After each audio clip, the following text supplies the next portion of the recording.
सन्माननीय व्यासपीठ या ठिकाणी असलेले प्राथमिकचे मुख्याध्यापक राठोड सर, माध्यमिक मुख्याध्यापक महंत सर, सर्व सहकारी शिक्षक शिक्षिका व माझे विद्यार्थी मित्र मैत्रिणी, सर्वात प्रथम त्या क्रांती ज्योतीला नमन करते की ज्यांच्यामुळे मी आज इथे उभी आहे. आणि एक महिला नेतृत्व म्हणून जेवढे महिला आज वेगवेगळ्या क्षेत्रामध्ये कार्यरत आहेत त्या फक्त आमच्या सावित्री आई. सरांनी म्हटलं की राष्ट्रमाता म्हटलं तरी त्यांना हरकत नाही. अशा अनेक स्त्रिया होऊन गेल्या ज्यांनी छत्रपती शिवराय घडवला. अशा राजमाता जिजाऊ यांनाही वंदन करते, झलकारी देवी यांना वंदन करते. आणि ज्यांनी आपल्याला संविधानाची ढाल दिली असे डॉक्टर बाबासाहेब आंबेडकर त्यांना घडवणाऱ्या त्यांच्या आई. प्रत्येक यशस्वी पुरुषाच्या मागे एक स्त्री असते असं म्हटलं जातं. आणि प्रत्येक स्त्रीच्या मागे एक पुरुष असतो की जो तिला पाठबळ देत असतो.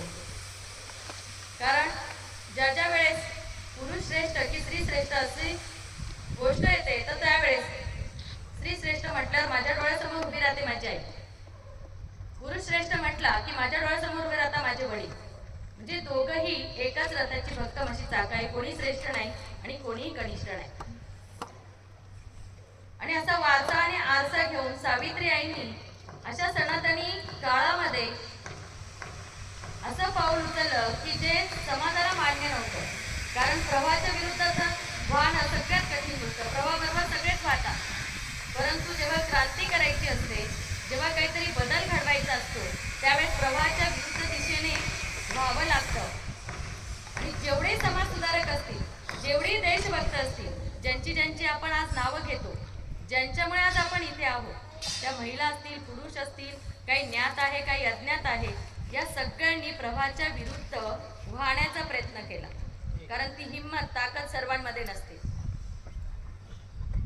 आणि अशा काळामध्ये की जेव्हा चूल आणि मूल फक्त एवढ्याच गोष्टी श्रेष्ठ मानल्या जात होत्या, स्त्रियांना दुय्यम स्थान दिलं जात होतं. आणि स्त्रियांनी फक्त घरामध्ये राहायचं, उंबरठा ओलांडायचा नाही, तिने 2 टायमांचा स्वयंपाक करायचा, तिने शिक्षण घ्यायचं नाही, तिने 4 लोकांमध्ये बोलायचं नाही, तिने पुढे जायचं नाही. आणि ती जर पुढे गेली तर तिच्यावर दोषारोप केले जायचे. अशा काळामध्ये महात्मा ज्योतिराव फुलेंनी ठरवलं की स्त्रिया सुद्धा ह्या आपल्या कितीही केलं तर स्त्रीशिवाय पुरुष नाही, पुरुषाशिवाय स्त्री नाही. आणि खरं जर परिवर्तन व्हायचं असेल, जसं म्हणतो की काही 100 शिक्षकांसारखी असते, तर त्या काळामध्ये स्त्रियांना बाहेर काढलं तरच समाजाची प्रगती होणार आहे, परिवर्तन होणार आहे. कारण इतक्या अनिष्ट रूढी परंपरा त्या काळामध्ये होत्या. लहानपणी लग्न करून दिलं जात होतं. त्याचं उदाहरण स्वतः सावित्री आणि ज्योतिराव होते. 9व्या वर्षाचं वय सावित्री आईंचं आणि 13 वर्षाचं वय ज्योतिरावांचं. म्हणजे एक विचार करा की 3री आणि 6वी अशा लहान वयामध्ये पूर्वी लग्न केले जात होते. परंतु ती एक संस्कृती, ती परंपरा होती आणि प्रत्येक गोष्टीला कधी ना कधी परिवर्तन होतच असतं, त्याला वेळ लागतो. आणि आता मुलांचं वय आणि मुलींचं वय, लग्नाचं काय केलंय माहिती का तुम्हाला? मुलीचं लग्नाचं वय काय असतं सांगा? आणि मुलाचं 18, मुलीचं आणि 21. पण आता बदल झालाय वाटतं त्याच्यात. म्हणजे पूर्वीचं परिवर्तन जरूर होतं पण त्याला एक कालावधी लागतो. मग ज्योतिरावांनी काय केलं की त्यांना स्त्री शिक्षणाची सुरुवात करायची होती. आणि जो असा समाजाच्या विरुद्ध लढतो त्याला नेहमी विरोध केला जातो. सगळ्यांनी विरोध केला, त्यांना घराबाहेर काढलं गेलं. त्यांचे वडील गोविंदराव हे खरं तर कडगुंचे होते. आणि महात्मा ज्योतिराव फुलेंचं फुले आडनाव नाहीये, त्यांचं खरं आडनाव आहे गोरे. काय नाव आहे? गोरे आडनाव आहे. पण पेशव्यांनी पुण्यामध्ये ते फुलांचा व्यवसाय करायचे त्यांचे वडील गोविंदराव, म्हणून त्यांना काय आडनाव दिलं होतं? फुले. त्यांना घरातून बाहेर काढलं गेलं, समाजामध्ये त्यांच्यावर वेगवेगळे आरोप केले गेले, त्यांना वाईट बोललं गेलं. परंतु तरीही महात्मा ज्योतिराव फुलेंनी ठरवलं की जे होईल आणि परिवर्तन हे स्वतःच्या घरापासूनच होत असते हे लक्षात घ्या. आणि म्हणून त्यांनी सावित्री आईंना शिकवायला सुरुवात केली. सावित्री आई ऐकत नव्हत्या की समाजाच्या विरोधात कसं जाऊ, कुटुंबाच्या विरोधात कसं जाऊ. परंतु ज्योतिरावांनी म्हटलं की मी तुझ्या पाठीशी आहे आणि मी तुला आज्ञा देतोय. आणि त्यावेळेस पतीची आज्ञा पाळणं सगळ्यात मोठा धर्म मानला जायचा.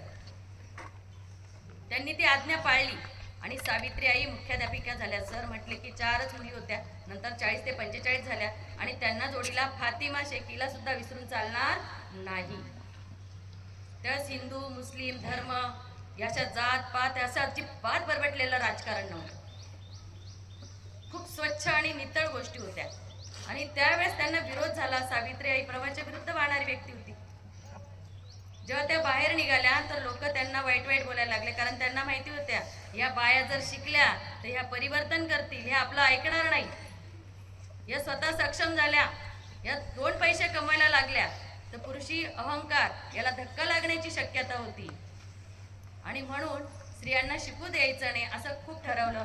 काही समाजकंटक होते, सावित्रीबाई जात होत्या, रस्त्याने जायच्या, शिव्या द्यायच्या, कोणी तर त्यांच्या अंगावर फुंकलं सुद्धा, शेण सुद्धा मारून फेकलं. इतकी वाईट परिस्थिती होती. त्यांच्याकडे इनमीन 2 साड्या होत्या तरी सुद्धा त्या जायच्या आणि अशा परिस्थितीमध्ये सुद्धा सावित्री आईंनी त्या मुलींना शिकवण्याचा वसा वारसा थांबवला नाही, कारण भक्कम आधार त्यांना ज्योतिरावांचा होता आणि मुली शिकल्या. त्याच्यामुळे आज विविध क्षेत्रामध्ये तुम्ही जर बघितलं की आता मग सरकारने पण त्यांना वेगवेगळ्या गोष्टी असतील की आपल्या टपाल तिकिटांवर पण त्यांचं छायाचित्र घेण्यात आलं. त्यानंतर बालिका दिन म्हणून साजरा करण्यात आला आणि स्त्री मुक्ती दिन म्हणून सुद्धा साजरा करण्यात आला. स्त्री खरंच मुक्त झाली का हा मोठा प्रश्न आहे. स्त्री आजही मुक्त नाही, तिच्या बेड्या आजही तिच्या पायात आहे, काही दिसता काही दिसत नाही. परंतु एक चांगली गोष्ट माझ्या सावित्री आईंची की ज्यांनी विधवा पुनर्विवाहाला प्रोत्साहन दिलं, ज्यांनी काही मुलं जे होते त्यांना आईवडील नव्हते किंवा काही कारणास्तव त्यांना रस्त्यावर फेकून देण्यात आलेलं होतं, अशा मुलाला दत्तक घेतलं, यशवंताला डॉक्टर केलं, स्वतःचं त्यांना मुलबाळ नाही होतं. केशवा पण थांबवला, त्याच्यासाठी त्यांनी समाज प्रबोधन केलं. जे न्हावी असतात, म्हणजे आता तुम्ही विचार करा की स्त्रीचं सौंदर्य कशामुळे, केसांमुळे आहे की नाही. तर त्या काळामध्ये ती स्त्री विद्रूप कशी दिसेल, कोणाच्या डोळ्यासमोर काय यायला नको म्हणून तिला शिळं पाकं खाऊ दिलं जायचं, तिला चांगलं जेवण दिलं जायचं नाही, तिला एका खोलीत कोंडलं जायचं, तिला पांढरी साडी नेसवली जायची. पिक्चरमध्ये बघितलं असेल तुम्ही, बरोबर आहे ना, व्हाईट साडी हे त्यांचं प्रतीक होतं. आणि स्त्रियांना टिकली लावू द्यायची नाही, तिचं सौंदर्य आभूषणं घालायचे नाही, तिने एकदम सात्विक जीवन जगायचं, म्हणजे एक प्रकारे तिला शिक्षा होती. सतीची चाल होती, नवरा मेला की जिवंत त्या स्त्रीला तिथे जाळलं जायचं. केशवा पण म्हणजे काय, डोक्यावरचे केस सगळे काढायचे आणि अगदी टक्कल करायचं.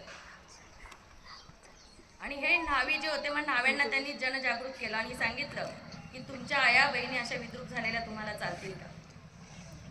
आणि त्यावेळेस न्हावी समाजाने संप केला, म्हणजे एक समाज त्यांच्याशी जोडला गेला. आणि त्यांनी केशवा पण पूर्ण थांबलं नसेल त्या काळात, एकदम कोणती गोष्ट होत नाही, पण केशवा पण हळूहळू थांबलं आणि ह्या प्रथा पद्धती मागे मागे पडत गेल्या. पुनर्विवाह व्हायला लागले विधवांचे. अनेक अशा गोष्टी आहेत की ज्या कुटुंबामधून साथ नाही चल दिली, पण सावित्री यांनी त्याची तमा बाळगली नाही, समाजसेवेचं व्रत घेतलं, त्या थांबल्या नाही. पद प्रतिष्ठा त्यांच्यासाठी महत्त्वाची नव्हती. त्यांचं समाजकार्य इतकं महान होतं की ते समाजकार्य करत असताना त्यांनी स्वतःच्या जीवाची सुद्धा पर्वा केली नाही. अशी एक वेळ आली, प्लेगची साथ, जी उंदरांमुळे पसरते. आता तुम्हाला तो प्लेग माहिती नसेल, जसा करोना आला होता की नाही, करोनामध्ये कसे लोक जात होते, मृत्युमुखी पडत होते, त्यावेळेस प्लेग नावाची साथ आली जी उंदरांमुळे होत होती. आणि त्या गाठा व्हायच्या, त्याच्यात ताप यायचा, थंडी यायची आणि त्याच्यामध्ये एवढ्या सोयीसुविधा नव्हत्या म्हणून माणसं दगावत होती. तिकडे काही पाहू नका.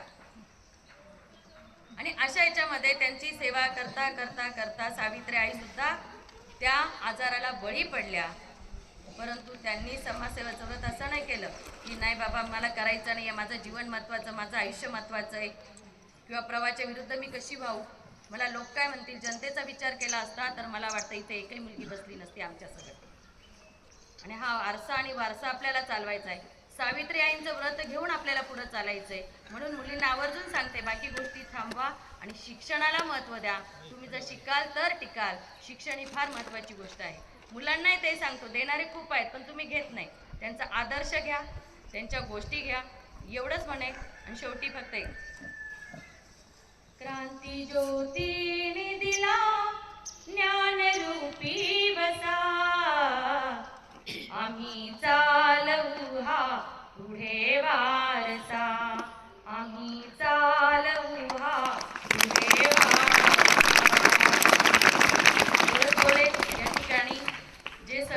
जाणार आहे त्या सगळ्यांना हॅपी जर्नी, सांभाळून जा, व्यवस्थित जा. आणि अभ्यासाची शैक्षणिक सहल आहे ती मस्त एन्जॉय पण करा, त्याच्यातून शिकून पण या. आणि सगळ्या शाळेकडून संस्थेच्या वतीने तुम्हाला शैक्षणिक सहलीसाठी शुभेच्छा. आणि बालिका दिनाच्या श्री मुक्तीच्या सगळ्या स्त्रियांना, महिलांनाही शुभेच्छा आणि पुरुषांनाही शुभेच्छा. कारण प्रत्येक पुरुष प्रत्येक त्यांना आई आहे, मुलगी आहे, बहीण आहे, पत्नी आहे. तुमचंही तेवढाच त्याच्यात योगदान आहे. पुन्हा एकदा सर्वांना शुभेच्छा देते आणि या ठिकाणी थांबते. धन्यवाद. जय हिंद, जय महाराष्ट्र, जय क्रांती.